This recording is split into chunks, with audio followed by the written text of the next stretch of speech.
Hello friends, subscribe my H medicine channel. আজকে আমি যে টপিক নিয়ে আলোচনা করতে যাচ্ছি সেই টপিকটি হচ্ছে কনকর 2.5 মিলিগ্রাম ট্যাবলেট এর সাইড ইফেক্ট। এই মেডিসিন খাওয়ার পরে কি কি ক্ষতি হতে পারে, তার আগে আপনাদের কাছে রিকোয়েস্ট, আপনারা চ্যানেলে নতুন হয়ে থাকেন চ্যানেলকে অবশ্যই সাবস্ক্রাইব করুন এবং ভিডিওকে লাইক শেয়ার কমেন্ট করতে ভুলবেন না। আসুন আমরা সর্বপ্রথমে জানব যে এই কনকর 2.5 মিলিগ্রাম ট্যাবলেট খাওয়ার পরে কি কি ক্ষতি হতে পারে।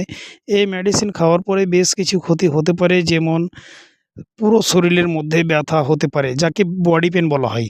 এছাড়া মাথা ব্যথা করতে পারে বা মাথা ঘুরতে পারে। এছাড়া সর্দিযুক্ত নাক, বারবার হাঁচি, এছাড়া শ্বাস নিতে অস্বস্তিকর লাগতে পারে। এছাড়া মাসলস ব্যথা করতে পারে বা পেশি ব্যথা করতে পারে। এছাড়া তার ডায়রিয়া হতে পারে।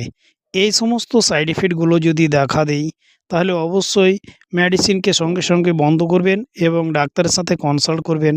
তাই ভালো থাকুন, সুস্থ থাকুন, আসি পরে ভিডিও আবার দেখা হবে।